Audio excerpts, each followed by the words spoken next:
How do I know who is who?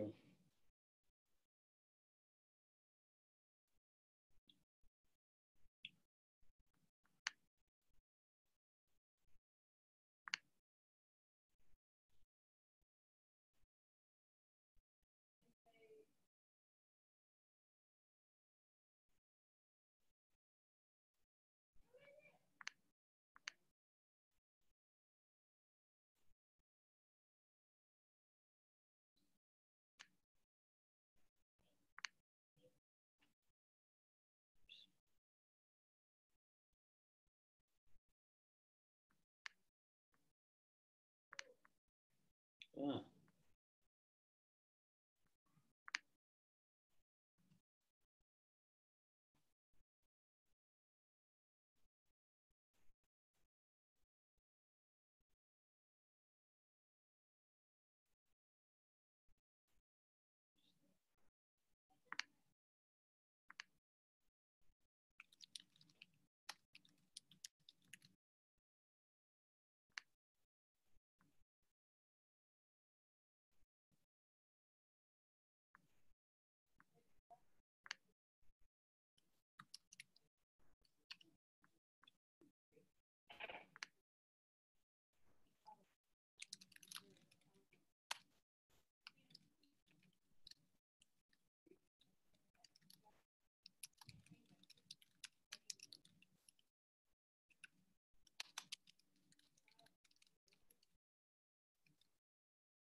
Oh.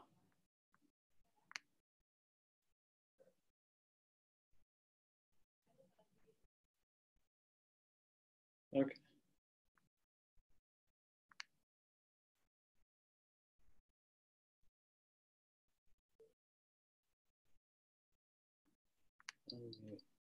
Hey, Mark, are you there?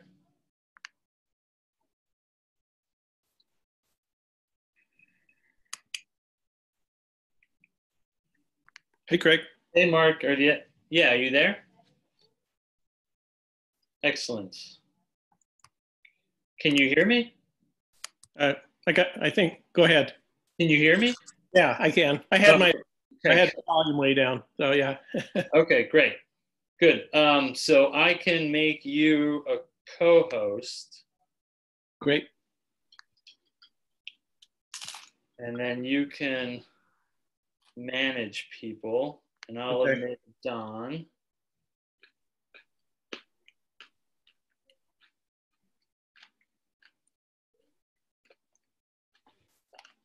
Okay. Did you sit in on the planning board meeting at all? Yeah, I did. I sat through the whole thing. Oh, how did that go? It went very well. It went very well. Good. And Bill did a great job of clarifying the roles of all the town board, the review board, and the planning board. And the meeting was very good. So. Great. Hi, Don. Hi. Hey. You look like you're game. I'm trying to get myself on. No, I think I can now. We can hear you. Good. Yeah. But for some reason, I can't get my visual going here. Yep, there it goes. You'll see if I need a haircut or not. Yeah, Zoom makes us self-conscious, that's for sure. So I don't know what happened to my video. There it is. Oh, there you are. Finally. Yeah. So Craig, you can get your hair cut. You've got a barber in your house. Yeah. I've seen the job they've done on Jesse. She did all the rounds the other night. Oh, good. The boys were both shaven. Yeah. So, yep, definitely taken care of. Good. So Mark, are you moderating this event? I don't think I'm moderating it, but I am going to manage the waiting room, I guess. Is that right, Craig? Good. Whatever. Yeah, that's what I was hoping was Okay. manage the waiting room, and also at the end of the meeting, if there's people that want to speak in the privilege of the floor, then anybody that raises their hand, sort of tracking that. Okay. But otherwise, yeah, I was going to facilitate the whole meeting. Great. And I think Bob Gage is the applicant. I actually haven't corresponded with him, but I picked that up from the town board meeting. Yeah, that's my extent of communication with him, the Zoom meeting as well. Yeah, okay. Well, I've been getting all the information from somebody else. I don't know if they're in the same development group or what, but it's interesting. Huh, is that Stephen Vukas or something like that? Oh, yeah, Stephen, yeah, Okay. Vukas, yeah. So Greg, how do you want us to let you know that we want to speak? There's a raised hand function. Well, you should be able to unmute yourself and just talk. Yeah. Okay. All right. And I'm totally fine with that. Okay. Yeah. I think for your small board, what happened a lot during the planning board meeting, and I think also in our town board meetings, if people just raise their hands and then mute themselves. Okay. Yeah. So I'm going to ask everybody else to leave their video off and muted. Yeah. Just because I think video is going to tax some people's internet access. For sure. Yep. So. Yeah, I think that's good.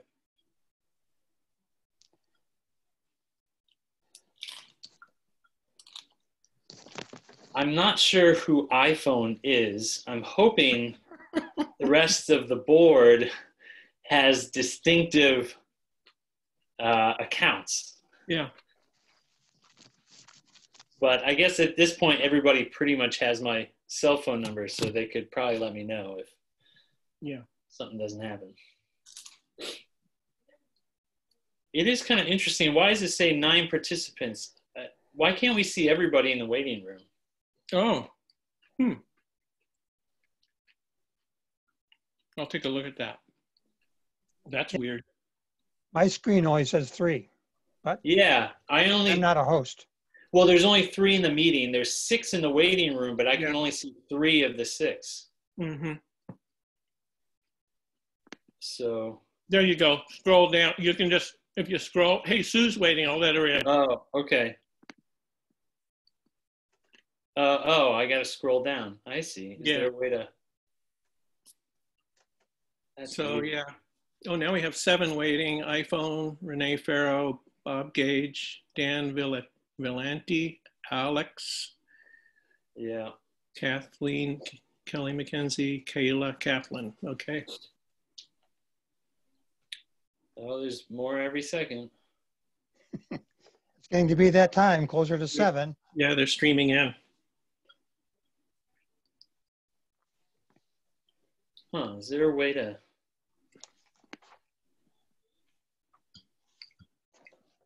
Well, I'll keep watching for the rest. I guess they'll start pouring into the meeting anyway once we open it up, but yeah. It's really hoping. So Sue's connecting, and Ellen. Oh, and Bruce was kind of questionable, wasn't he? He was. Yep. And Bev said that she was ready to go. Her internet just conked out, so she was gonna try and connect whenever she got a chance. Huh. Hey Sue, can you hear us? Or do I need to unmute you? We'll see. Sue is she's muted and video. Oh, there she is.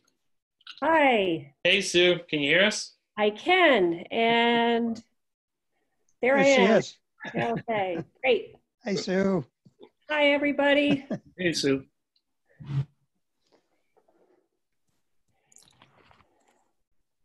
All right, so Ellen, basically we're waiting for Ellen, hopefully. And is Bruce on by phone? Not yet.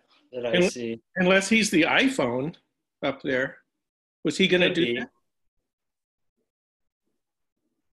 Should I let iPhone in and ask him who they are?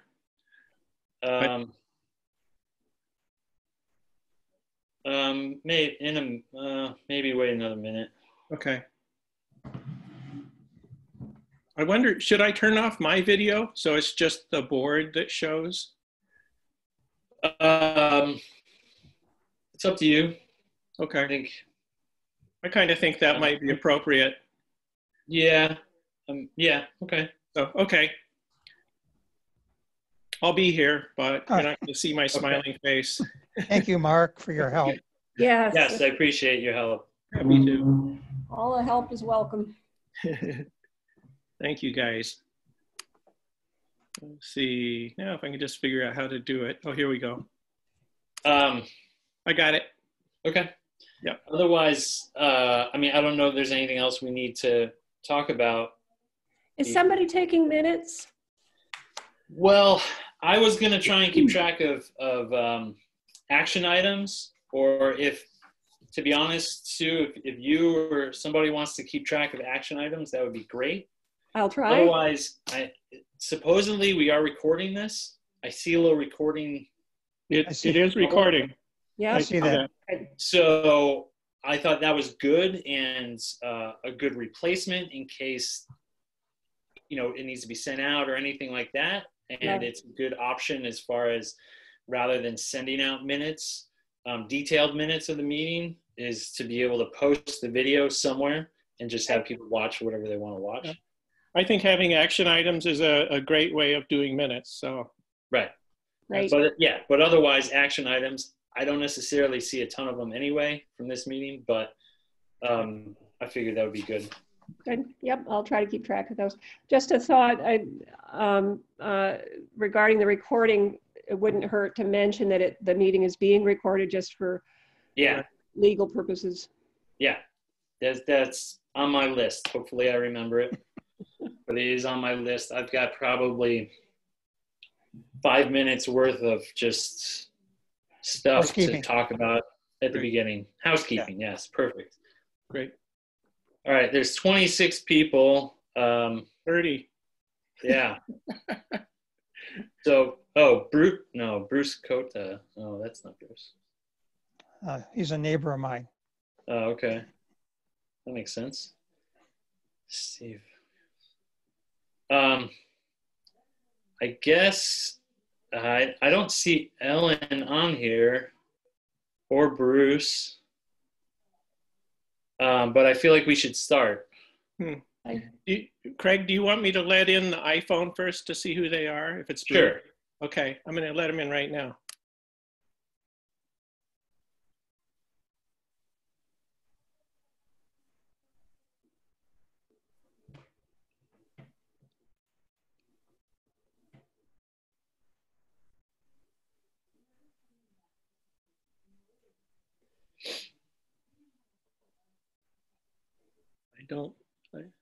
It doesn't show that they.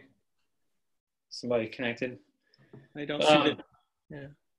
So I don't know if we have trouble getting Bruce or Ellen in. Do we have? We're supposed to have 4 for a quorum, right? I think it would be 3 for a quorum. 3. Oh, 3 for a quorum. Right. Okay. All right. So I guess we're fine. You're minimal. Yeah, we are minimal. And it's. I'll try sending Ellen and Bruce an email separately while you're talking. That's great. Okay, that would be great. Give them the address for the link again. Okay, that would be great. Then Mark, do you want to start letting people in? Okay, here they come.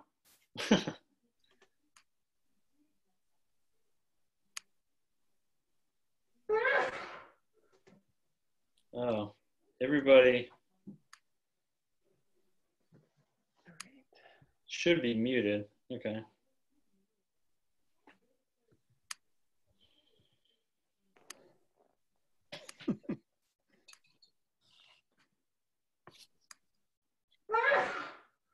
As people are coming in, I think it would be very it would be very helpful for people that don't have great internet access, that if just the board could have their video on and everybody else turn their video off. Internet's not great in the parts of Caroline, so I appreciate that. Thank you.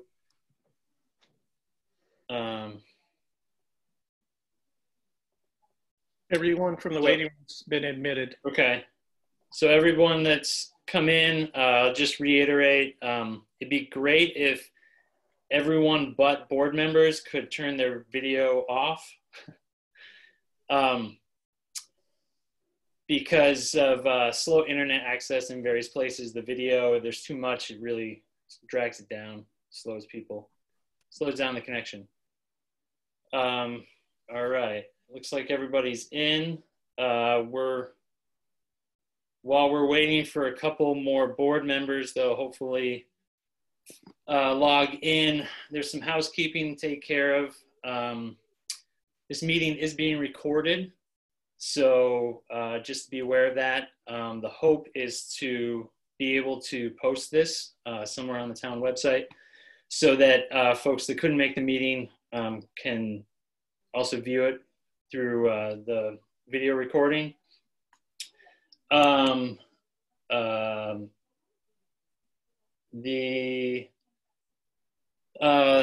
As far as a change to the agenda, we will have privilege of the floor. I kicked it to the end of the agenda just because there's some business items that have been pushed off a couple months anyway. So I'd like to get to those. So we'll have privilege of the floor at the end of the meeting.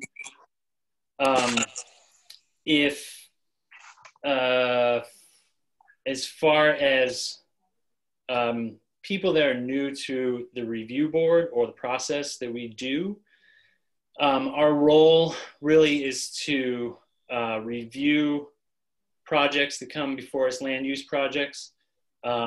We do not have anything to do with the current proposal for a moratorium. If you're interested in commenting on the moratorium, there's a public hearing for that the town board has set up.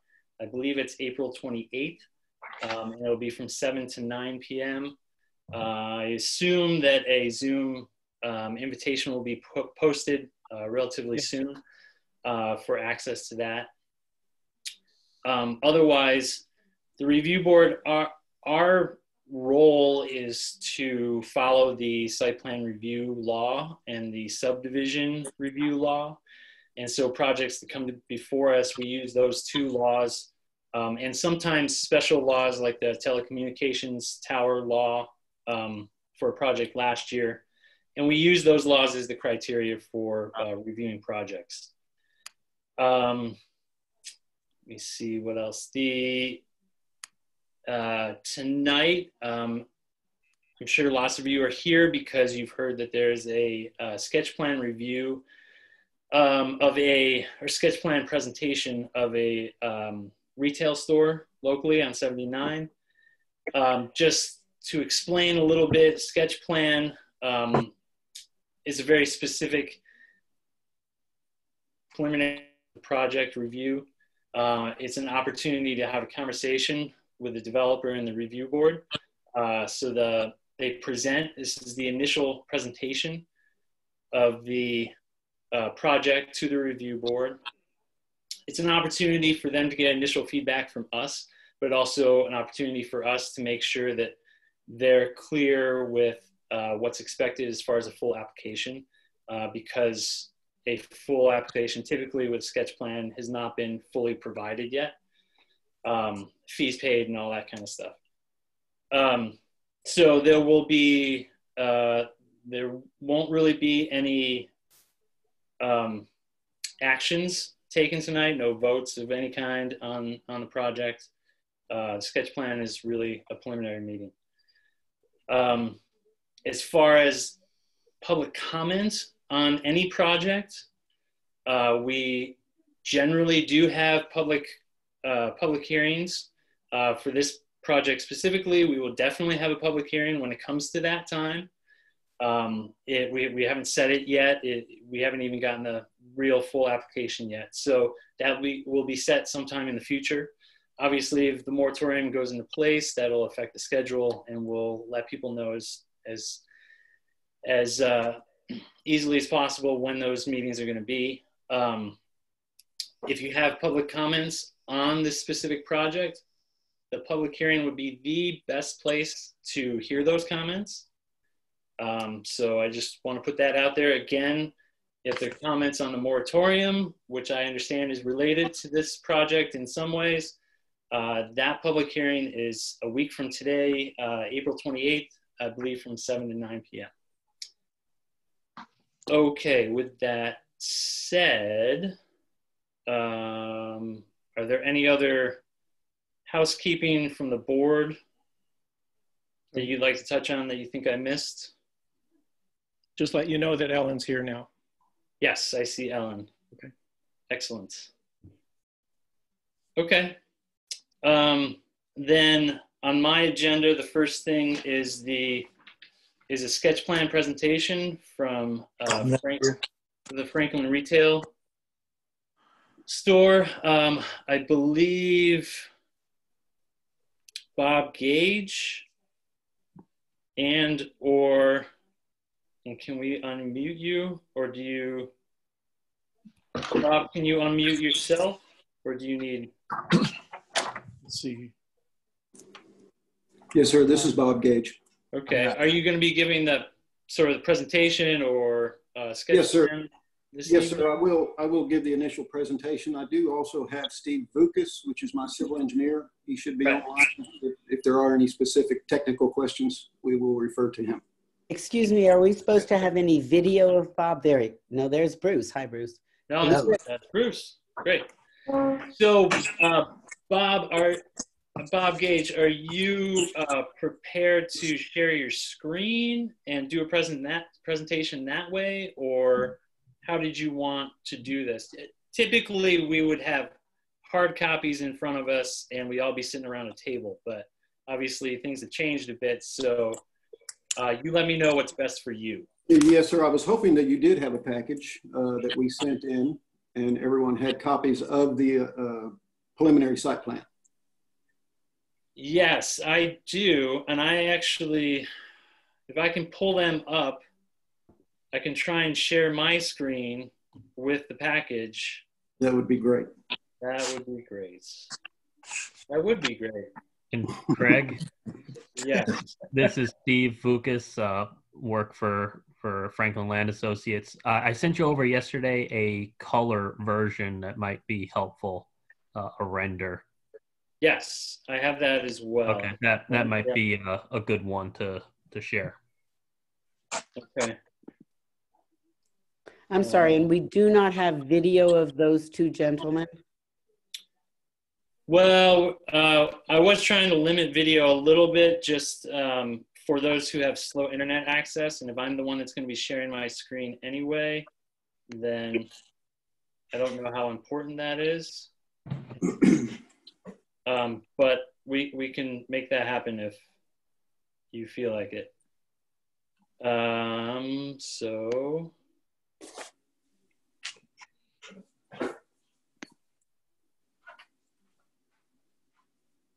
All right, so we've got this. Is this, well, so depending on how you want to go through this, so this would be the subdivision map. Craig, I think you need to share it.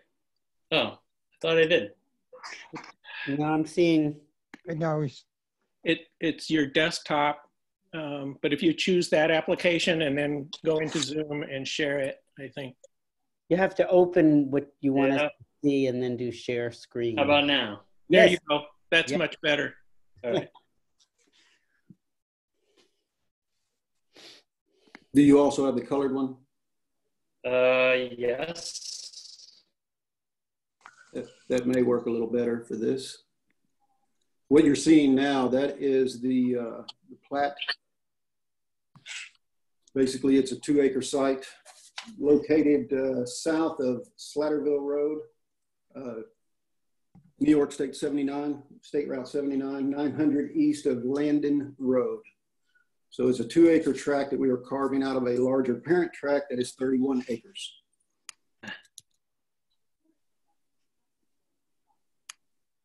All right. Sorry, bear with me. Of course.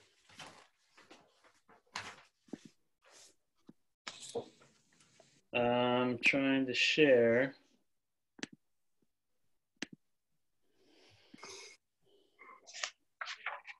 All right. All right. Well done. How's that? Very good.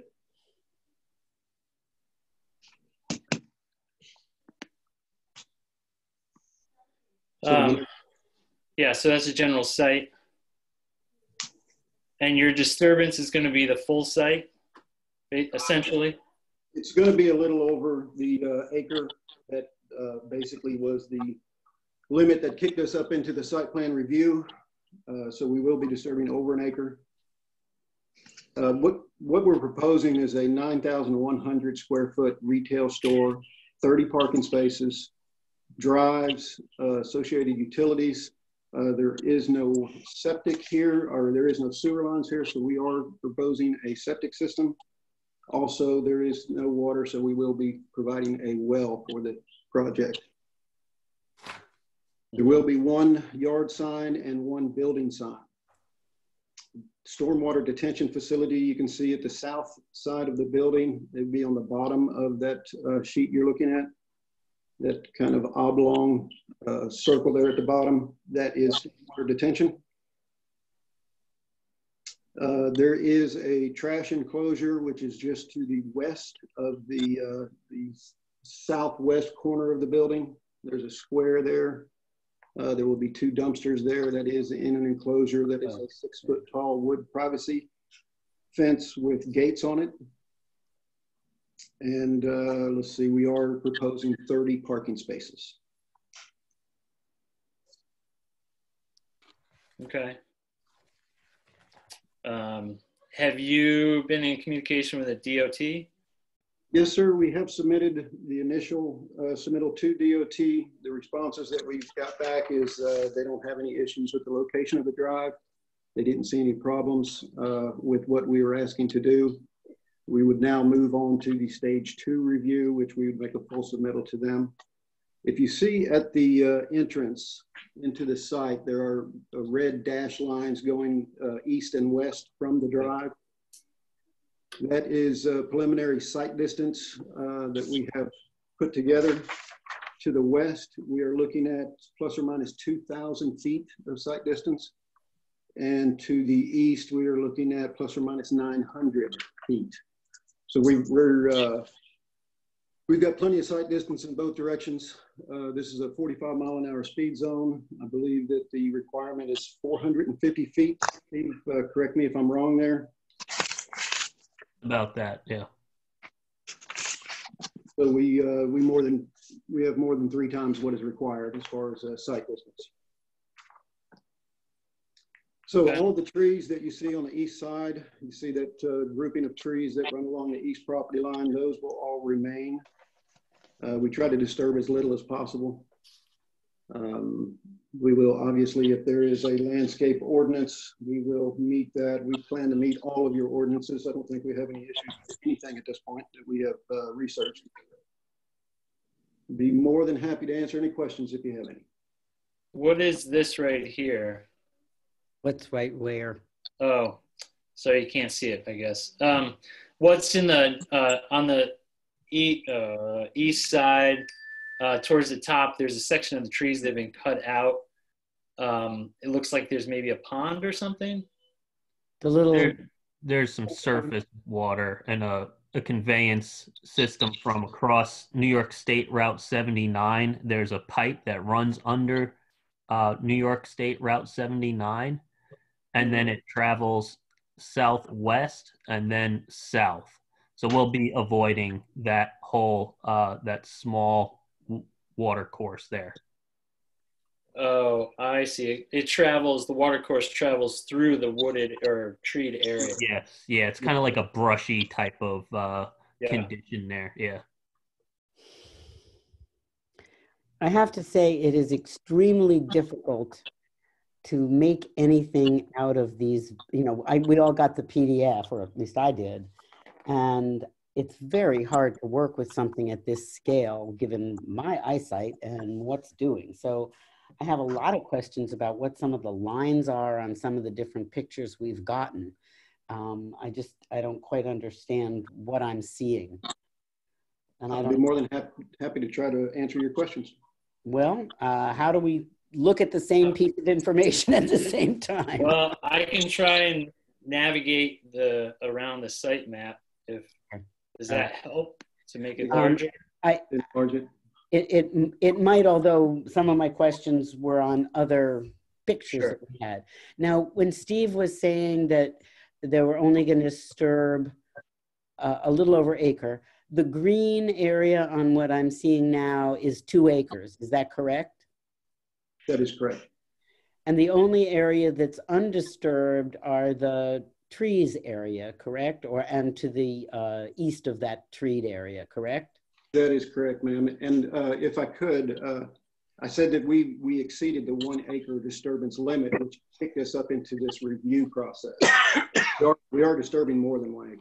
Yes, it looks like you're disturbing at least 1 and I would say 3/4 or 1.5. Just so I'm not mistaken. Yes, that's probably pretty close. Okay. And then on the driveway, there's what looks like a tiny little racetrack. What is that? Are you referring to the area just to the east, to the left side of the driveway? Yes. That is the proposed location for this yard sign, which has landscaping around it. That's the oval that you see. Very good. Okay.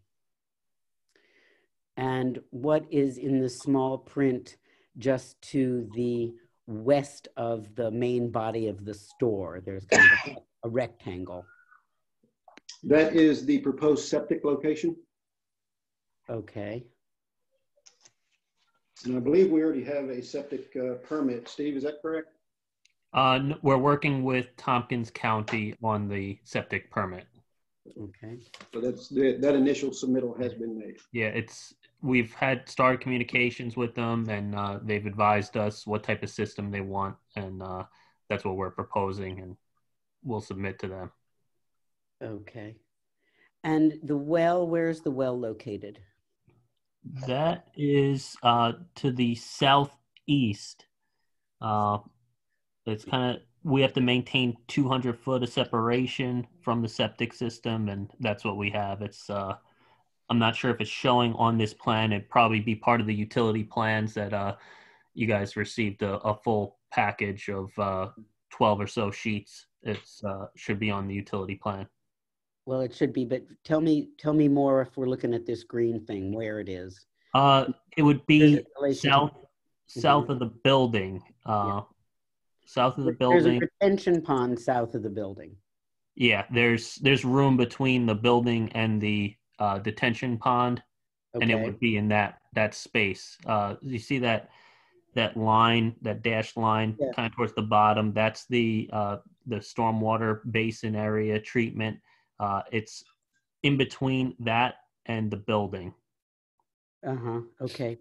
And what's the long thing at the south side of the building that looks like part of a train track? Yeah, that is a stormwater planter. We have to design this in accordance with New York State DEC regulations, the Department of Environmental Conservation, and they have requirements for things such as the water quality, and they want us to reduce the runoff. That's one of the accepted treatment practices that we use to help reduce the runoff and treat the water quality, so that we treat for any type of pollutants, and it cleans the stormwater before being discharged. And at some point in the future, we'll get more information on that. Is that correct? Yes. Okay. Yeah, we would prepare a stormwater pollution prevention plan, and that would be submitted. Okay. And this would be a public water supply well, right? It would qualify as a public water supply well. That's correct. Okay, so you'll obviously deal with New York State, Department of Health, Part 5 requirements for that well. The tests would be in accordance with that.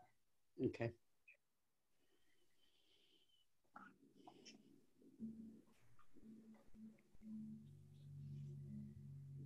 Other questions from the board? Well, I don't, can you hear me? This is Bruce. Yeah. I don't want to really jump to the environmental assessment thing, but since we're on the stormwater, the environmental assessment form, page 3, number 17, said something about stormwater should be directed to an established conveyance system, runoff and storm drains. And the answer to that was no. It sounds to me like it has to be, doesn't it? No, that question is, if it was pitched towards the road, it would be like an established conveyance system would be like the New York State Department of Transportation drainage dish. That would be an established conveyance system. In this case, it flows to the south. It's not an established conveyance system. So where will the water go out of the retention pond? To the south. And it doesn't have to go to to property. Right, and that is the direction the stormwater is going right now. So we want to, and we're required to reduce the amount of stormwater runoff, the peak volume rate for this site. So we do an analysis of what the pre-development condition is, and we take into account what type of ground cover it is, if it's mostly brush or grass, and we plug those numbers into a hydraulic modeling software to figure out how much runoff is going to that point in the south in the 1, 10, and 100 year storm events. And then what we do is we analyze the post-development conditions, the conditions that you're seeing right now with the pavement runoff, and we have to make sure that we're reducing and not adding to that same design point anymore in the 1, 10, and 100 year storms. And that's how it is designed right now. Okay.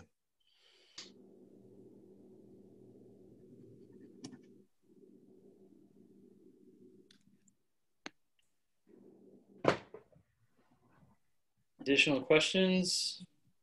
Well, I guess I'm still pretty confused about what we're doing and how we're moving forward. So, well, look, I'm sorry, let me just finish and then you can help me.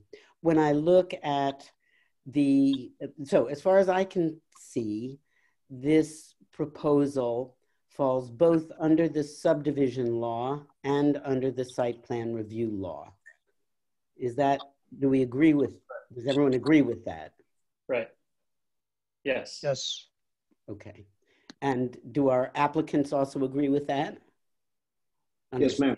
Okay, so that's one thing. And then, so I don't see Sue anymore. Is she here?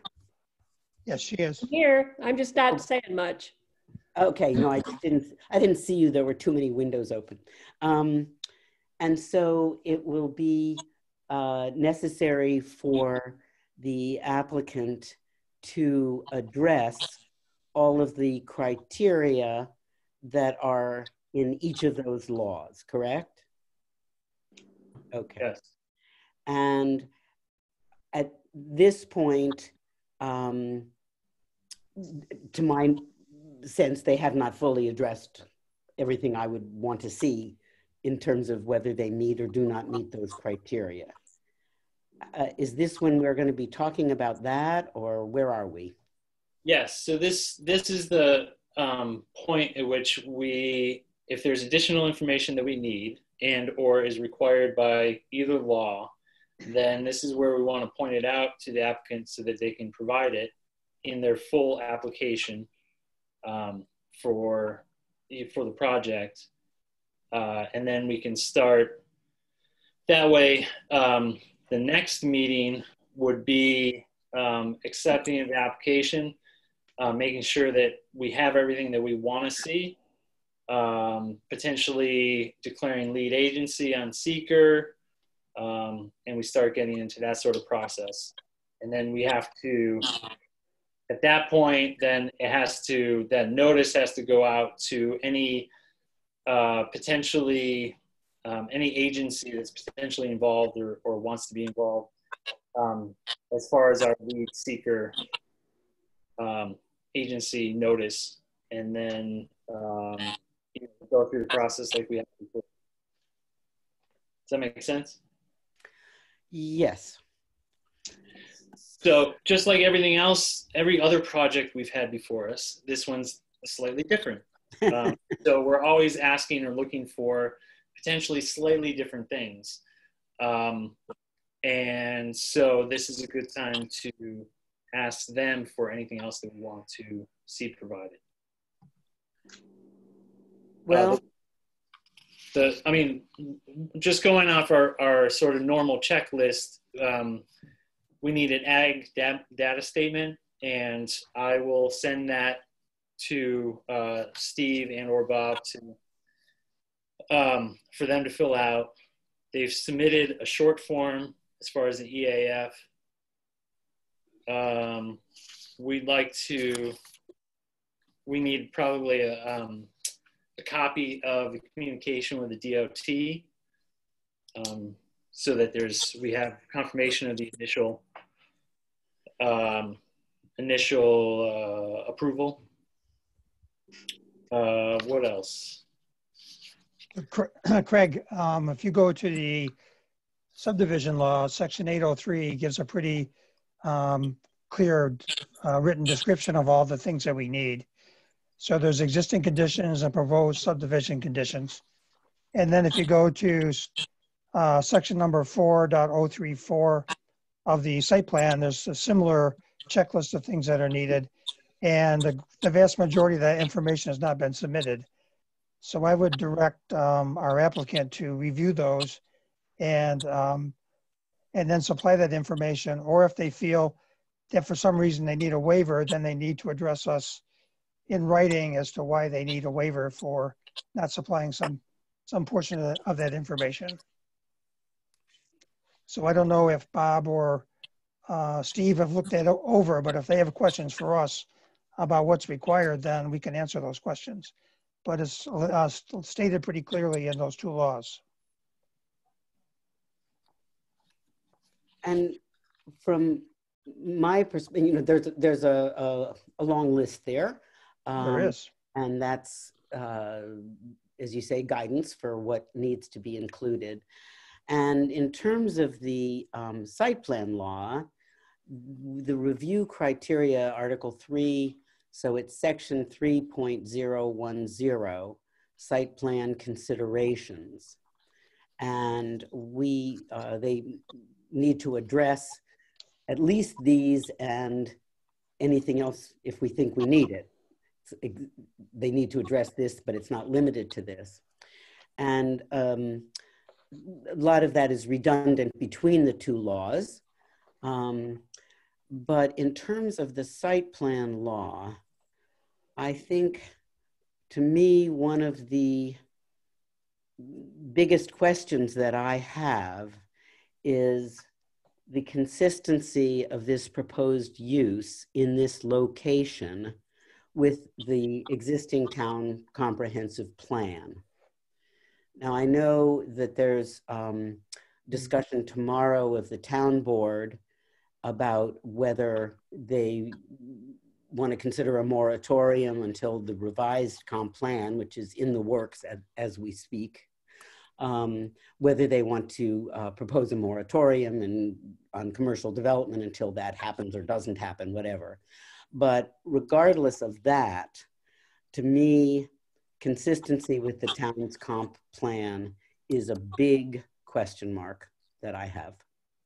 And so I think a robust discussion of that, why and how the applicant feels that it is consistent, because frankly, on my first looking at it, it does not look consistent to me with where the town is thinking about nodes of development. This is not one of those places. So that's my 2 cents at this point.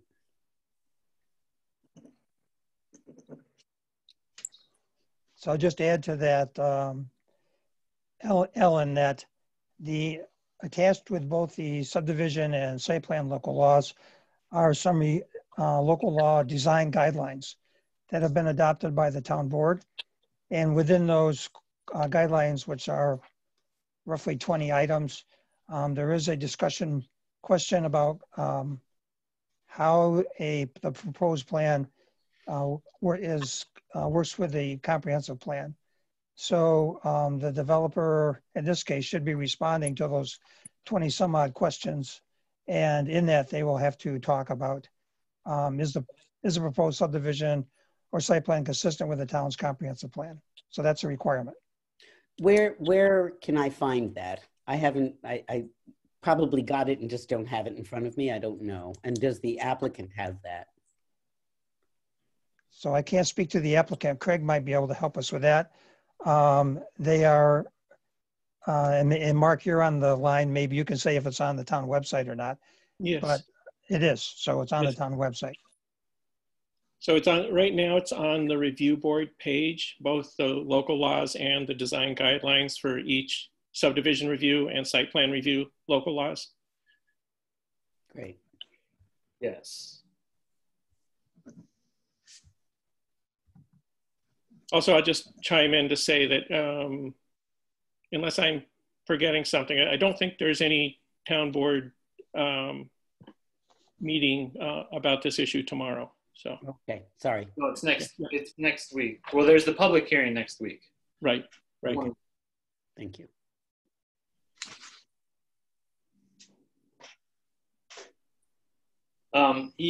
Yeah. Both laws refer to projects being consistent with the comprehensive plan. What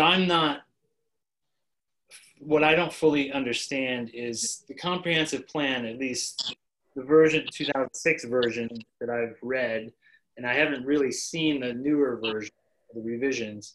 It's not done yet. This is fairly vague in its description. It's not as, it's not laid out as nicely as the laws are as far as criteria. It seems very subjective to me.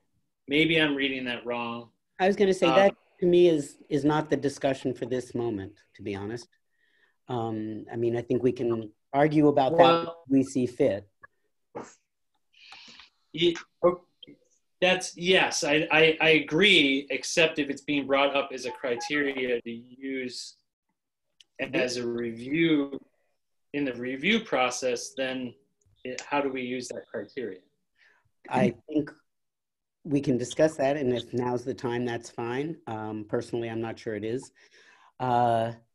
It says the activities are consistent with the town's plan, and if you, as you have and I have, read the comp plan, to me, it has some fairly strong sense of what the community wants, what we want our community to be like, and to me, it is proposing nodes of development, which I think many of us feel is the right way to develop. They are proposing that land uses like this one be in places where there would be sidewalks and people can get to it. I think if this was being proposed at the old site where the Midnight Sun used to be, which is near Town Hall, which is near the Dandy Mart, which is near the Fountain home, my gut feeling is that's consistent with a lot of parts of the comprehensive plan, not everything, because it'll be in direct competition with the Dandy Mart. But in this particular location, I think it's very, it's not at all consistent in my sense with what comprehensive plan views as the vision of the town. So that's my view. And of course it's vague. A comp plan is not zoning. That's not what it is. And so it's, you know, it is going to be subjective in some ways. That's the nature of this beast. But I'm just telling you my immediate response, and I'd be interested in how the applicant would argue differently from what my view of what it is. Right. So I think that's helpful as far as, so we would like a response from the applicant to any parts of the comprehensive plan that this proposal isn't. Is or isn't. Yeah, is or isn't meeting. Right. Right.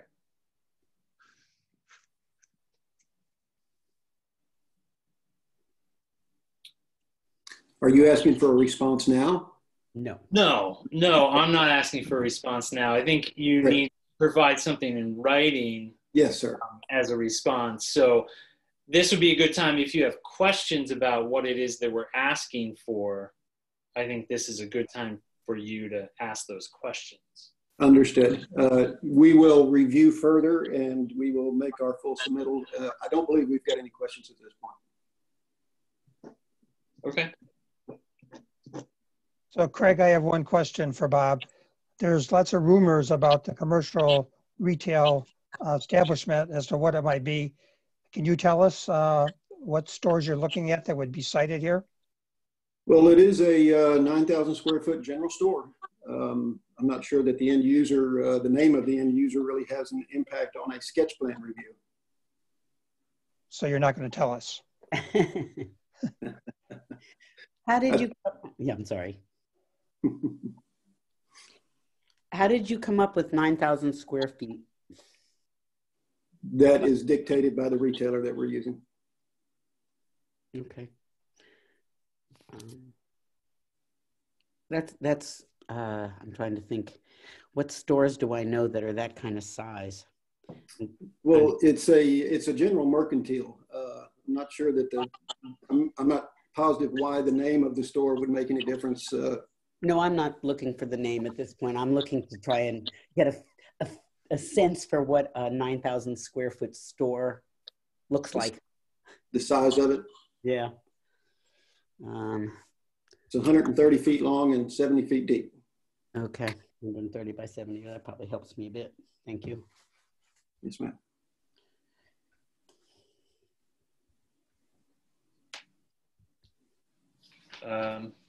Any other questions, comments at this time? I don't really have any questions except for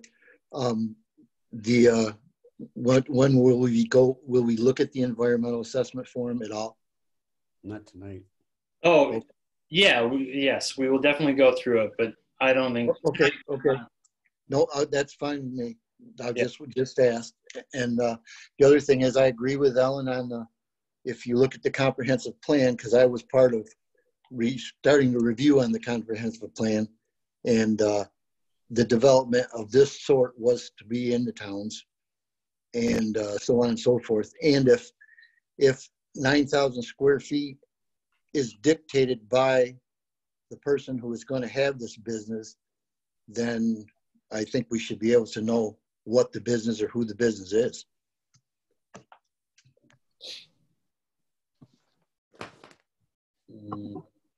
This is Alita Gaida. I work with Bob and Steve. I'm the attorney on the case, and we respect the questions that you're asking, but zoning law is very clear that the user of the use is not relevant to zoning.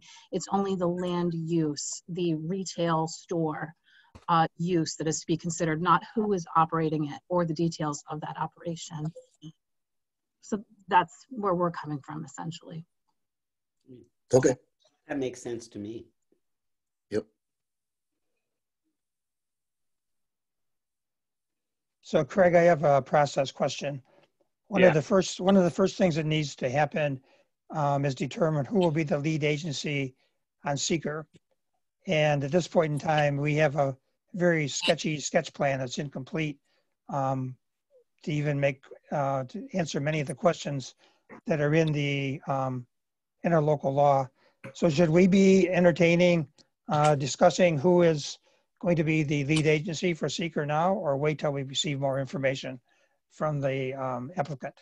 Well, I was assuming, and I'm open to discuss this, I was assuming it would be kicked in the next meeting, partly because we just got the EAF yesterday. So I wasn't sure if everybody would have even had a chance to look at it and properly review it, let alone decide that if we won't, we're lead agency or not. So yeah, so I was going to assume that we were waiting until we had the full application and had time to actually review. I'm good with that. Me too. Yeah. Okay. And so then the 30 days for any other agency to respond start from when we decide that and put the notice out. Just as far as process. Okay. If we feel like we're done with this project, then there's a few other things on our agenda that I would like to discuss. How's the board feel moving on? How about the applicant? Are they all set? Yes, sir. I believe we are. Thank you very much for the Okay. opportunity to introduce the project to you. Thank you. You're welcome. Thank you. All right, so the next thing I had on the agenda was Actually, we had written up. Can I interrupt 1 second? I'm sorry. Yeah. I am finding it, I would like to see large scale plans. And I think it should be feasible, I hope, to get me a large scale set. Yeah. I just can't read these well enough. So Sure. perhaps before the next time we discuss this thing, the applicant could have those delivered to us. Yes, ma'am, we can do that. Do you have a specific size in mind? 24 by 36? Usually, Perfect. yeah, something big. Sure. Yeah. Not an issue at all. About 2 foot by 3 foot. Yeah, something Yes, like sir. that. So, yeah, Ellen, I don't know if you saw my email earlier. The intention was to have the applicant supply all those full-size drawings as part of the application. I just have to work out the logistics of them being able to drop them off somewhere and then be distributed to the rest of us on the board. But I'm sure we can figure it out. I was going to say they can literally mail them. That does happen. But anyway, you'll figure it out. Yeah. I trust y'all to figure it out. Thank you. Of course. Anything else? No? I think we're good. We had come up with a sign resolution a little while back, and my recollection was that we needed to go over and maybe adopt that resolution. We just had draft language. Is that correct? That's my recollection as well. That was in response to a question from Brooke about a sign permit or review that he proposed to us.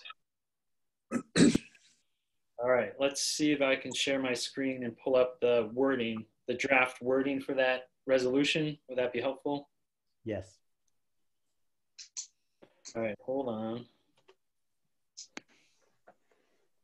And just to make it clear, this is not relevant to this particular application. We've moved on to another agenda. Oh, yeah. I just have Bob Gage still there, and he maybe doesn't need to be. But he's welcome to stay. Of course. Yes. And once we review the short environmental assessment form, then we'll go over that later. Not tonight. No. Right. Yes. Right. Okay. Just thought I'd ask because there's some questions I have. Yep.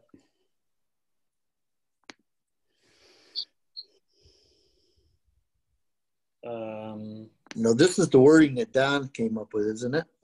Yes, yeah. no? Can everybody see that? Mm-hmm. Yep. Okay.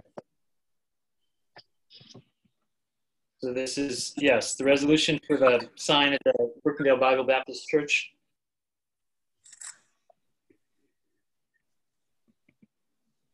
Do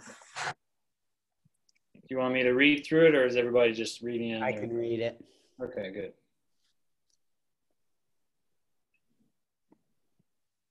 So we would need a motion and a second. Yes, yes. It's all visible. So. So a lot of it is specific to this particular proposed, you know, the sign at the Bible church. But then the last paragraph says, and frankly, we in general don't need to know about it unless it involves lighting, if it meets that site plan local law, right? So it's a That's general correct. resolution, but it's been brought up because of this specific one. Yep.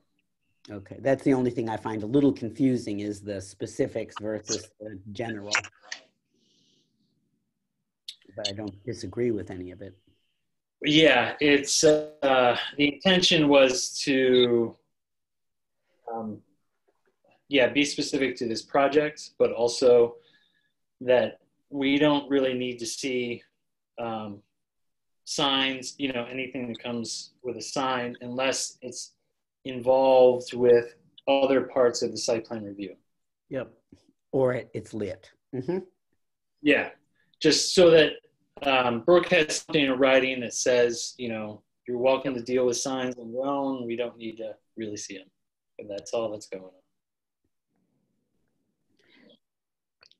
And I must confess, I don't remember well enough. Is there a size issue regarding signs? The from what I remember, the church had talked to the DOT, and the DOT was totally fine with the size and location of the sign as far as obstructing view for traffic and things like that. And that's the only safety concern that I could see. So, you know. But in the future, if it's if we're saying, okay, will things have to go to the DOT in the future if it's on a road? I'm just trying to think who's going to be, if we're absolving ourselves of permits, is somebody looking at that? So Alan, we don't get involved with permits, the code officer does. And the only roads in the town of Caroline that have site issues that regulate signs are the state roads. So neither county nor town have laws that talk about signage along the road. Having said that, each municipality has a certain amount of distance from the center line that they are responsible for. So any signage in that area then becomes the responsibility of the municipality to weigh in on. But having a sign in general that's outside the town or county right of way is not an issue, and the same with the state. So what we're saying is, if you don't come under site plan review for some other reason, you want to change your sign and you want to put up something that's a billboard and really big, we don't have anything to say about that? I don't know that that this committee can create can create law.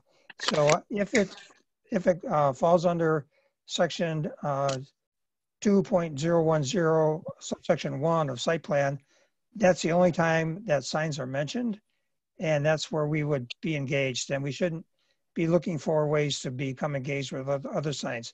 The town does not have a billboard law, and if it's important that we have one, then that's something the town board should take up or add it to the site plan review law. But I don't think we should be creating a legislation. But we can address it if it has lighting for some reason. That's different, Don? Well, yeah, that's what the site plan. So if you read the third whereas, that's the specific language. Location, arrangement, size, design, and general site compatibility. Right. So these are projects that qualify for site plan review. They're not any project, but only those that require site plan review. Okay, and if it's so if the sign is being proposed as part of a whole site plan, yep, then we look at the size, design, lighting, whatever else. Right. But if it's not part of a new site plan, which this one is not, then our hands are off, except that it says in the further resolved, unless it includes lighting. for which there are objective standards. So that's what I'm confused about. Why do, you know, I'm not objecting. I think if it is lit, we should look at it, but I'm not understanding legally how lighting makes it different than size. You follow me? I do follow you. I think the main reason for including lighting is that whenever people are driving down the road and they have a sign that's has a light that's shining in their face, it's a safety issue. And you can have signs that are on town or county roads that there are no regulations for. So that was the reason for considering the lighting part of it. But again, these would have to be signs that are in, I think, that deal with the site plan law. If you don't have a project that comes under the site plan law, I don't think that we have a way to get involved.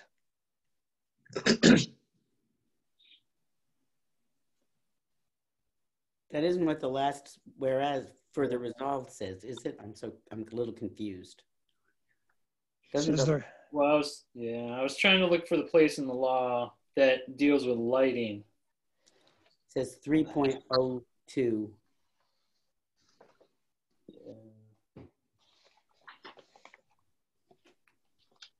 There's a lighting section. It's 3.02, but it's I.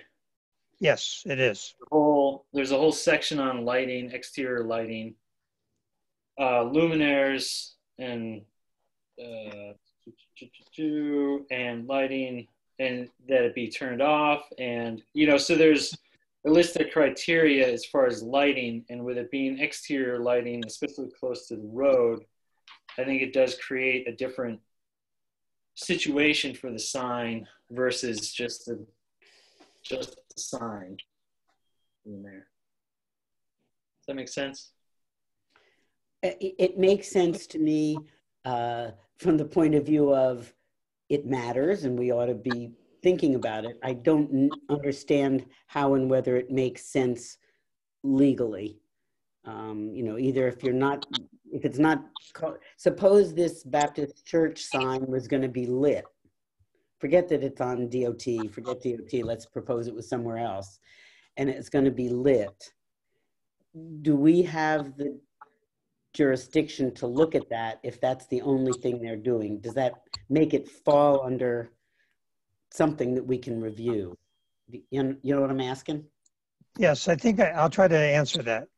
So the way the site plan law is written is that there may be projects in the town that didn't go through site plan review because they were constructed before the site plan law came into effect. Right. And so this further resolve talks to a project that would have seen site plan review but did not. Okay. And now they're going to be changing a sign. Okay. And we're saying that even in those cases, we're not interested in talking about the sign unless it has lighting associated with it. So this is not just anybody's sign but this would be a sign for a project that would have seen site plan review. Okay. I can buy that. Okay.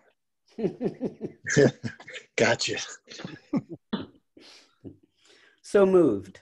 So I have a question, Mark, here. Is that a refinement on the local law, or do you see that as that or not? I see this as guidance for the code officer who's seems to be looking for guidance. And so we're giving them guidance on the specific Brookendale Baptist Church sign. Yeah. And then guidance going forward for other projects like the Brookton Baptist Church, which would have, if the church was being built now, it would come under site plan review. Okay. Maybe the resolution, should the resolution say that? Does it say that? Well, that's why the first part of that language says any modification that meets section 210 of the site plan review law. So this is modification. We could add the words modification to a project that would have qualified for site plan. And that'd be fine. That would be definitely clear. Add the clarification I think that you've been asking about, Helen. Okay. Would that help? Yep. Great. Because yeah, the way I viewed it was an interpretation of the site plan review law to help the code officer make judgments about what to bring before us or not. If that makes sense. Yep. Yep. All right. So motion. I have a motion. Are you going to make the change? Yeah. Yes. Should I make the change in the Word document that I had up so that you can? That would be terrific. That'd be great. I think that's terrific. All right. Craig, I'm very impressed with how you're navigating. Yeah.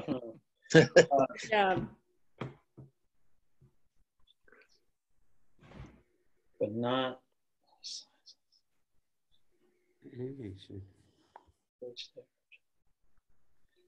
Unless, so where am I putting it for the signs? Any modification to a project that would have qualified for site plan review? Yeah, so I see that going in the last paragraph. Where do we put it? Right after modification. Oh, yep. That.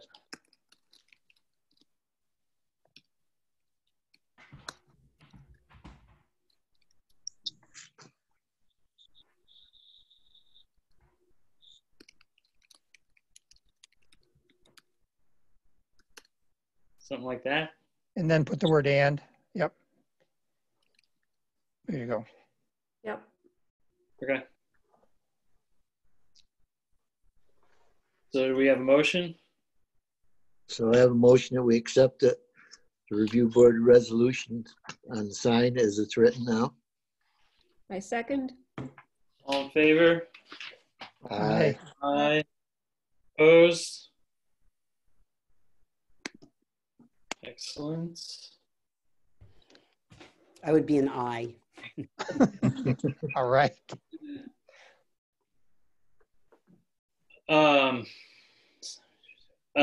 Okay. So are we ready to move on? Yep. Okay. The next thing I had was dialogue with Brooke about some of his questions, which I can also pull up. Brooke sent he sent some comments, comments and questions yesterday. Have people had a chance to actually look at them and review them? I would say look, but not review. Yeah, same here. So, how do we want to handle this? Do we want to kick it to a meeting a month from now? Are some of the questions easy enough to answer via email, or how do people want to proceed? So Craig, this has been sitting around for several months. So I'm not sure the response is all that urgent that Brooke is looking for them. But having said that, I'd be willing to take a stab at answering those and send it to the group and get their feedback. And if we come to agreement, we can just send it to him. I don't think it requires a resolution of this committee to answer his questions. But if we want to go through the formal process of dealing with it a month from now, then that's fine too. No, I mean, I'm fine either way. It seemed at the time that we were going to do it, it seemed opportunistic. We didn't really have projects going on, and Brooke could just come to a meeting, we could discuss and then move on. But if people aren't ready to discuss tonight, obviously it's mostly just procedural questions about what to bring before the board or not bring before the board. Most of which seemed pretty easy to answer straight off. That was my take on it, at least. But yeah, not having time to really look at it. I think to get him maybe answers or most of the answers in a timely manner, if we can try and do it over email, then that would be great. And have a response, and then if there's bigger questions that come out of that, particular one or two, then they could be discussed at the next meeting or something along those lines. Okay, that seems reasonable to me. I just haven't had a chance to look at it with me. Right. I agree. Okay. Okay. That's all I had. I had on the agenda besides, sorry. Go. Well, long ago, I was going to do a 5G discussion, and I can give you a yes, thumbnail. It was a long time ago. Lots of water under the bridge. Lots of stay-at-homes. And if you are interested, I'll give you the 30 seconds. I only would have had 5 minutes in the past. Now I think I only have 30 seconds because it's mostly not in my head. Mostly, 5G is not going to be relevant to us for a long time because basically we're small potatoes and it's just not. The interesting part of 5G is it's distributed. So there are small, I forget what you call them, but basically stations that would have to be connected by fiber optics. And it'll be great if and when we ever get it, but don't hold your breath. So it might be something in the future that solves the issues of dark spots from cell towers. Like Brooktondale is, in the shadow of all these hills.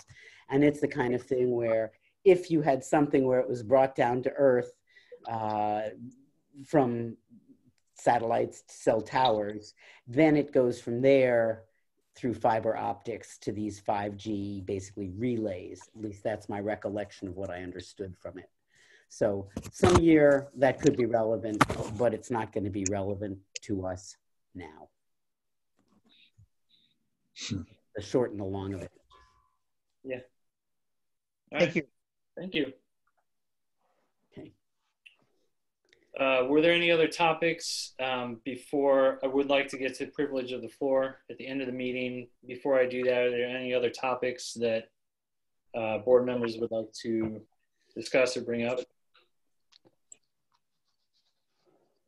No, other than we'll go over the whole application for this. And we'll do the environmental assessment form and everything at the same time. Yes. Yeah. Okay. Yep. So Gotcha. Craig, I have a question for Mark.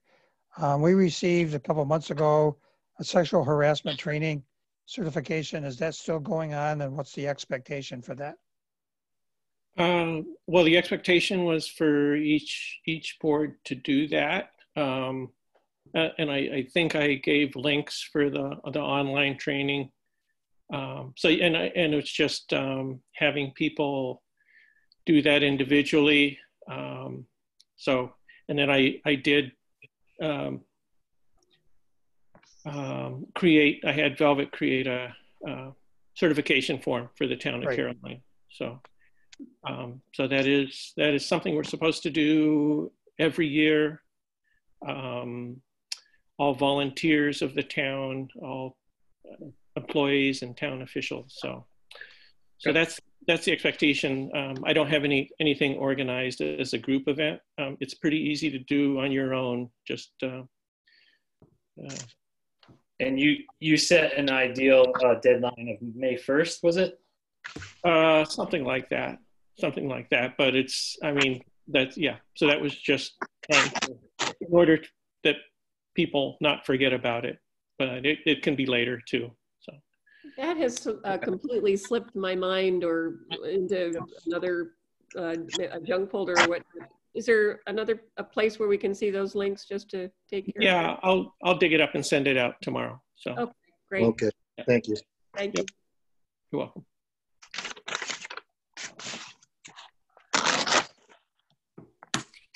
Okay, anything else?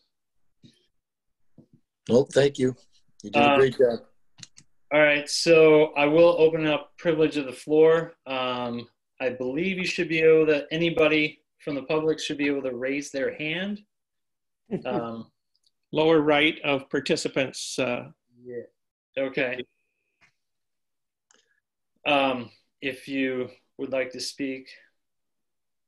If I raise your hand, I don't see a raise your hand. Maybe I don't need to because I'm Oh, in. you don't? Uh-oh.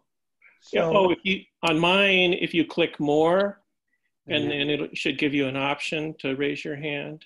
Wait a minute. Under stop video more? No, no. in the Open the participants on the side. Under the participants? To the right of the mute options. Boy, let's see. I see mute and I see stop video. Those are two at the extreme left. And then you see participants. And then I see participants. Click that. Click that. Ellen Harrison, me, raise your hand. Okay. So Renee Fair was raised her hand. Okay. I have Patrick Fulton first, so I'll unmute Patrick. Okay. Hi there, my name is Patrick Fulton. I'm a assistant professor in Earth and Atmospheric Sciences at Cornell, but I'm also a resident here in Caroline, and I want to speak to the proposed thing before the board about the development. It wasn't clear exactly where on 79 the location was. However, that's the headwaters of two small creeks that feed into 6 Mile Creek.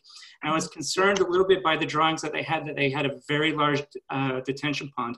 While they talk about surface water retaining, they did not talk about any pollutants and things like that. These type of things, especially with a big 30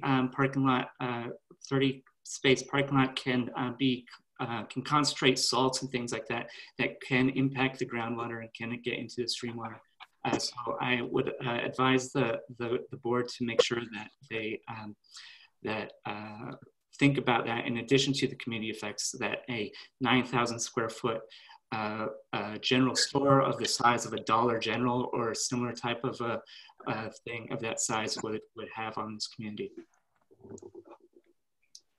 Thank you. Thank you, Patrick.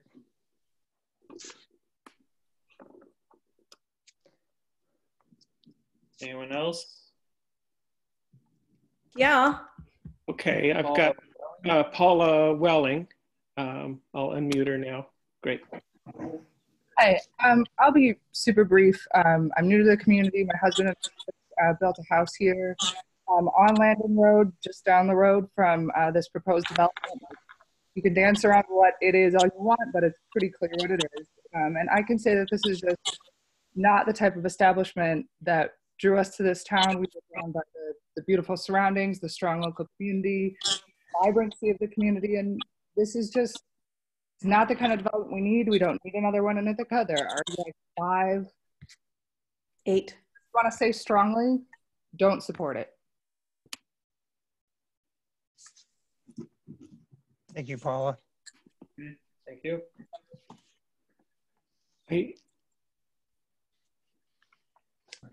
I just want to make I don't see any blue hands, but I thought somebody said that Renee Farrow, is that right? Or no? Yes, she did.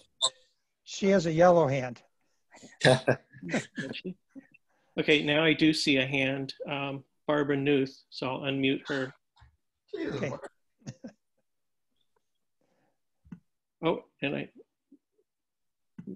So Renee, you're gonna have to come up with a different hand. Sorry, Renee. I see it. You might get something you don't want. Let me try to find Renee. There she is. Am I on? There you are. Yes. Okay. Thanks, guys. I'll be really brief. I actually sent a letter to all of you. It's quite an extensive, long letter today. But I'll just say briefly that I really appreciate the review site board's careful and thoroughly reviewing of this site plan, of this so-called undisclosed establishment of 9,000 square feet. I implore you to proceed carefully and encourage you to get as much information as you can. I feel that the scale of this project will affect the character of our town, not even to say the water, this environmental safety. But I just want to say that generally it could affect, you know, the effects we could see for many years to come. And I think it's the beginning, or perhaps a wake-up call for all of us. We've been pretty protected since the time I've moved in to our town 38 years ago. We've been pretty insulated from, you know, really large-scale commercial developments for many reasons that we all know. And I think it's now time to really carefully consider the implications of this project and what it might do for the future on perhaps inviting others of equal or larger development situations to come in. So anyway, I just want to thank you very much. And I sent the letter today. Thanks. Thank you. Thank you.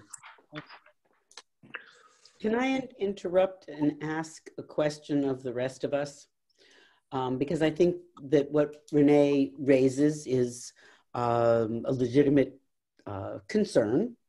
And that is, you know, if this development goes here and we decide that, okay, it's not inconsistent with the comp plan, there is nothing, things seem to, might well attract similar kinds of uses next door. We may be inviting that kind of development adjacent and along Route 79 there. I guess it isn't clear to me whether the applicant needs to address that question, whether that is something that we can legitimately consider as we work through this development. So I think it's a very legitimate concern. What I don't know is whether under the current laws, that's something. So what she's saying, that we need them in the moratorium. Well, I would suggest that that's possible, that a moratorium might be helpful for that. I don't know under the current law whether we can address it, which I think is the problem. Yes, we've done our job. You better silence her.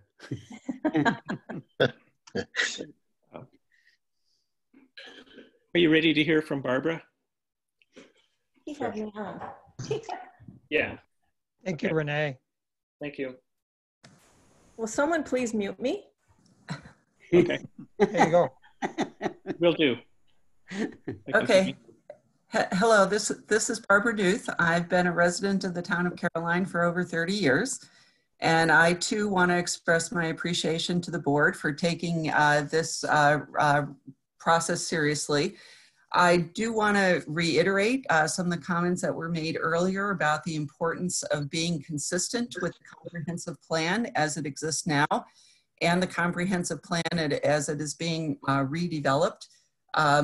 In terms of the nodes of development, I think that's a really important concept to be thinking about for the character of the town of Caroline, for the nature of the combination of agricultural, residential, and business development, and where those kinds of development should appropriately occur throughout the town. So I really encourage that the board keeps that in mind. I'd also encourage the board to think beyond what in policy circles is thought of as considering both policy as being what is said and policy as being what is done. And what I mean by that is, while one can argue that the speed limit on Route 79 is by policy 45 miles per hour, by human behavior, the speed that is actually engaged in by people driving that stretch is more than 45 miles per hour. Also on the south side, which is where the site would be, that land is below grade of the road. And so thinking about being below grade, approaching the road from what has curvature both to the east and to the west, and sight lines that should be calculated for more than 45 miles an hour, because that's the actual human behavior that goes on in that location. Thinking about the safety of the town of Caroline residents and the other people who are going to be driving through the area, I think is an important consideration. So when you take that into account with the idea of nodes of development being more appropriately placed in those sections of the town of Caroline that already have established 30-mile-per-hour and behaviorally followed 30-mile-per-hour areas, that seems to me to be a much wiser and safer decision for the residents of our community. Thank you. Thank you, Barbara. Yeah. I think we have Ms. Dombrowski on mute. Hi there. I think everybody's made some really good points so far. And I want to speak to a few of those that have been brought up and that I think I've also brought up both to the town board and the review board, in that it is really hard to tell where the development is. And from what I've been able to gather, I believe once everybody's had a chance to look at it, you'll be able to tell two things that I think are pretty important about the site. And one is that I believe the north part of the site, where the actual building is going to be going, as well as the parking lot, is classified as farmland of statewide significance. That may not have any legal teeth, but the remainder is that the rest of the parcel, which they're trying to avoid building on, is a soil type that is classified as potentially having hydric inclusions. That means it may have parcels of very wet soil. It might be a water recharge site. And to the degree to which that's legally defensible varies in terms of state protections. You have to have a wetland that's 12.4 acres in size before is protected by the state. But the site review law seems to indicate that developing on hydric soil should be avoided. And I'm not sure, sure versus must, but in any case, it seems like the majority of that parcel has the potential to host wetlands. And if you look at any GIS layers, that's spatial data, there's various layers at the federal level, as well as one that was produced by the Cayuga Lake Watershed Network in conjunction with Tompkins County, that indicates there's at least 3, if not 4 wetlands immediately encircling where the development is going to be occurring right up against 79. So I know those wetlands are small, and they might not be there every year, but I think it's important to be considering what you're paving over. Thank you. Thank you. Thank you.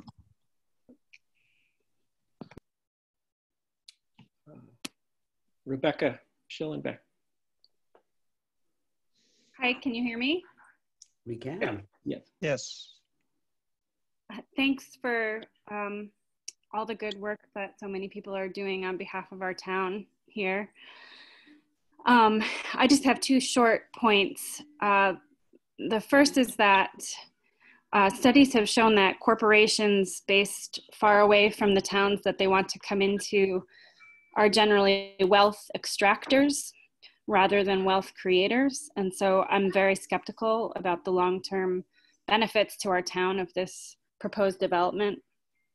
And the second point is that if this corporate entity wants the privilege of making money in our community, I'm wondering if there could be more transparency about why this particular site was chosen and why the currently vacant and already built out commercial industrial site at the top of Brookendale Road was considered as a better option to preserve open space, farmland, and the rural character of our town.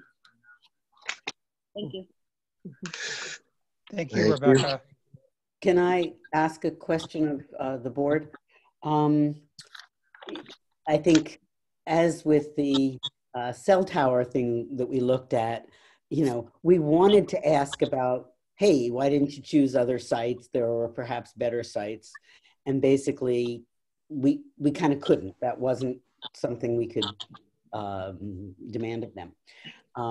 Is there a capability now with this proposal to ask that kind of question, because as I said earlier, you know, I was concerned about where this is proposed, that it does not seem very consistent with the comp plan. You know, and so I'd like to say, well, why didn't you consider a site somewhere else? I'm not sure I think we have the right to do that. So Ellen, I'll just respond by our site plan law and our subdivision law speak to specific parcels that have been proposed. So I know that that some of the folks with the developer are still listening to this, and they can hear what the community is saying, and they can consider that.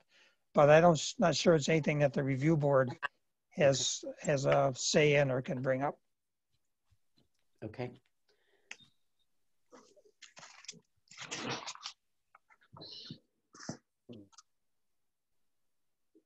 Yeah.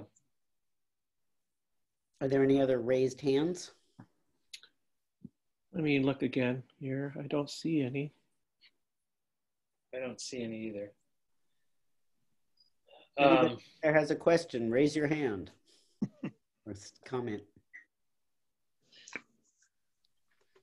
And again, I couldn't find it at first, so you go under the participants, you click on that, and then you have a choice to say something, to do something, and it says raise your hand. So. Okay, looks like we're good. And I do want to be sure that, was somebody from the applicant still on the call? Because it would be useful for them to hear these few comments. Yeah. Yeah, there are three of them. All three of them are still here. Good. Good. Yep. Oh, I have a hand. A hand has appeared. Hi. Yes. This is Paula again. I know that I already spoke, but I did just want to say one more thing. My temper maybe got a bit of the best of me the first time. So I just wanted to echo a point that Ellen made earlier in the conversation, which was that regardless of whether the comp plan is being revised now, as I reviewed recently the plan from 2006, it appears to me that the tenants that would kind of stand against this sort of development have been in place for a long time. And it doesn't seem like there would have been support for this sort of development historically in this community. And, you know, from talking with neighbors, it certainly doesn't seem that there's support now, either from community members or in the plan itself. So I just kind of wanted to echo that statement that Ellen made and kind of reinforce that point because it stood out to me. Thank you. Thank you. Thanks, Paula. Thanks.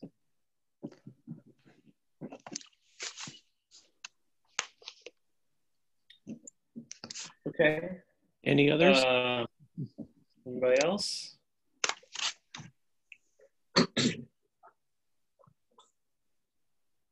I think that's it, Craig. All right. I didn't say initially, please keep it to 3 minutes or less. Thank you, everyone, for doing that anyway. So I appreciate that. Otherwise, I don't have anything else. So I'm fine with adjourning the meeting at this point, unless somebody else on the board wants to bring anything up. I move we adjourn. Second. Okay. Thank you. Thanks, Craig. Thanks, everybody. Thank you, everybody. Well done, everybody. Thank you. Thank you. Bye-bye. Bye.